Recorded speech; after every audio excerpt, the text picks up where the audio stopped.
March 21 international day of Nowruz. Nowruz అనేది Parsi festival, వాళ్ళ new year అన్నమాట. నౌరోజ్ అనేది పర్షియన్ భాషలో న్యూ డే, కొత్త బిగినింగ్ అని అర్థం. 3000 సంవత్సరాల చరిత్ర ఉంది ఈ పండగకి. ఇదొక స్ప్రింగ్ ఫెస్టివల్ అని కూడా చెప్పొచ్చు.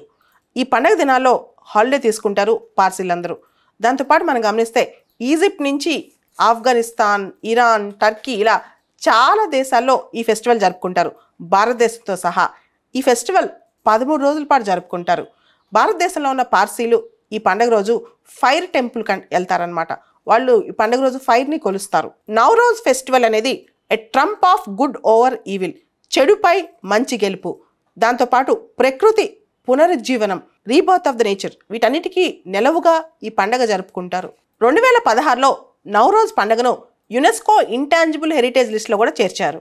ఈ పండగ Iran, Afghanistan, Tajikistan, Uzbekistan, Azerbaijan, Turkmenistan, Kurdistan region, Kazakhstan, Kyrgyzstan, Bharat, Pakistan ఇలా అనేక దేశాల్లో నౌరోజ్ ఫెస్టివల్ చేసుకుంటారు. ఈ నౌరోజ్ ఫెస్టివల్ యొక్క ప్రత్యేకత ఏంటంటే ఈ ఫెస్టివల్ టైంలో ఒక టేబుల్ పెడతారు, హఫ్త్ సిన్ టేబుల్ అని చెప్పి. దాని మీద 7 ఇంపార్టెంట్ ఐటమ్స్ పెడతారనమాట. ఆ 7 కూడా పర్షియన్ లాంగ్వేజ్లో ఎస్ లెటర్తో స్టార్ట్ అయ్యాయి. ఒకటి వీట్ గ్రాస్, అది ఎందుకు గుర్తు అంటే రీబర్త్కి. రెండోది డ్రై ఫ్రూట్స్, లవ్కి గుర్తు. మూడోది యాపిల్, బ్యూటీ అండ్ హెల్త్కి గుర్తు. నాలుగోది గార్లిక్, మెడిసిన్కి గుర్తు. ఐదోది స్వీట్ పుడింగ్, వెల్త్ అండ్ ఫర్టిలిటీకి గుర్తు. ఆరోది వెనిగర్, ఏజ్ అండ్ విజ్డమ్కి గుర్తు.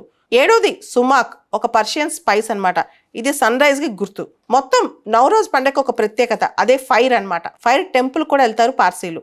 ఫైర్ లైట్కి అంటే కాంతికి, వామ్తికి అంటే ఒక రకమైన వెచ్చదనానికి, మూడోది ప్యూరిఫికేషన్, పరిశుద్ధతకి గుర్తంట. కొన్ని దేశాల్లో నిప్పుల మంట వేసుకుని జనాలు ఆ ఫైర్ మీద నుంచి దూకుతారంట నౌరోజ్ ఫెస్టివల్ టైంలో. అంటే మనం అక్కడ ప్యూరిఫై అయ్యాము అని గుర్తంట.